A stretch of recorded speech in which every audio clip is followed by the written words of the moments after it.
Bonjour à tous, bienvenue sur Mathessa, ma chaîne de maths pour dédramatiser. Au programme aujourd'hui une leçon très intéressante pour les élèves de première spécialité, second degré et lancer de javelot.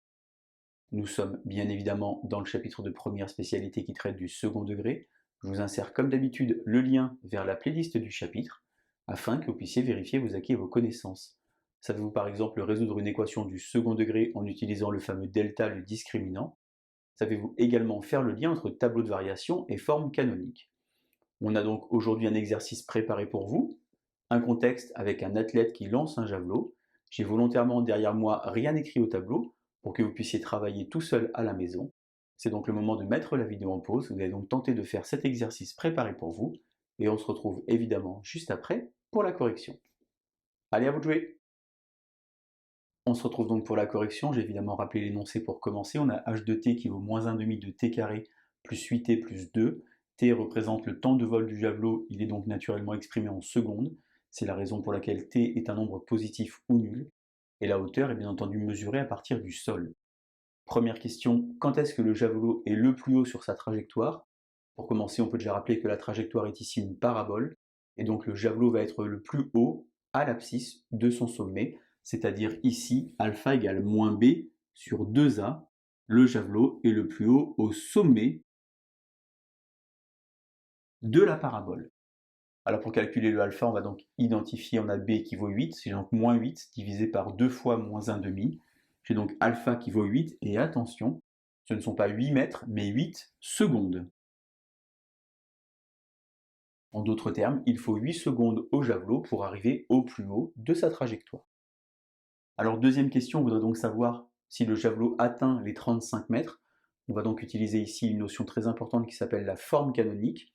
Je vous rappelle évidemment que ici on a un petit a devant le t carré. Je vous insère le lien vers la vidéo qui traite de la forme canonique en première, si vous voulez réviser. Il faut donc factoriser par ce petit a ici, ce moins 1/2, t carré moins 16t ici, moins 4. Je conserve alors ce moins 1/2, et donc je vais faire apparaître une identité remarquable.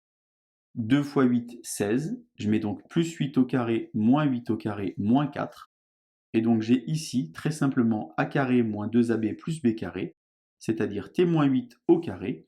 64 et 4, j'obtiens ici 68. Mais attention, ceci n'est pas la forme canonique. Il faut maintenant développer ce moins 1/2.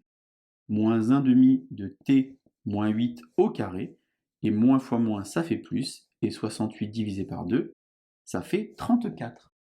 Je peux alors découvrir ici le tableau de variation. Naturellement, t vit entre 0 et plus l'infini. J'ai donc ici un petit a qui est négatif. J'ai donc une trajectoire qui est ici croissante, puis décroissante. Croissante jusqu'au sommet, c'est-à-dire sur 0,8, et décroissante ensuite. Et j'ai ici donc mon 34, qui est donc finalement l'ordonnée du sommet, l'ordonnée, c'est-à-dire le plus haut point sur la trajectoire. Le javelot n'atteindra donc jamais les 35 mètres comme indiqué dans l'énoncé. Dernière question enfin, on veut donc savoir quand est-ce que le javelot va retomber au sol.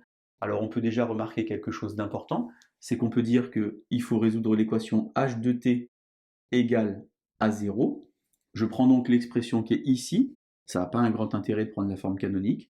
Je vais donc avoir moins 1/2 de t carré plus 8t plus 2 égale à 0. Moi, je vous déconseille de travailler avec une fraction. Je vais donc multiplier, par exemple, tout par 2 pour simplifier mon expression. Moins t carré plus 16t plus 4 égale à 0. J'identifie alors ABC, j'ai moins 1, j'ai 16 et j'ai 4. Et donc j'écris mon discriminant, b carré moins 4ac. Je vais donc avoir ici 256 plus 4 fois 4, 16, c'est-à-dire 272. J'ai donc ici deux racines, moins b plus racine de delta sur 2a, et moins b moins racine de delta sur 2a.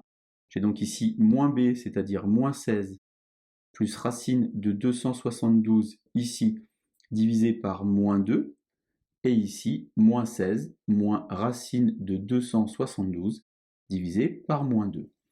Ce nombre ici est un nombre négatif, naturellement, on va donc l'exclure de la réponse. Et le nombre qui est ici, alors on peut simplifier par exemple, puisque 272, ça se simplifie avec les racines carrées, et on obtient 8 plus 2 racines de 17. ce qui donne comme valeur approchée au bout de 16,24 secondes. Pour conclure, je peux naturellement utiliser ma calculatrice et tracer cette représentation pour voir un petit peu ce que ça donne. Avant de faire ça, un petit rappel très important. Ici, le javelot au départ est dans la main de l'athlète. Ça veut dire que si je calcule l'image de 0, eh bien je vais obtenir 2, ce qui signifie qu'au moment où l'athlète lâche le javelot, eh bien le javelot est situé à 2 mètres de haut. J'insère donc une petite capture d'écran de la calculatrice et c'est parti. Je vais donc naturellement dans f de x, alors je peux rentrer soit cette expression, soit celle-ci.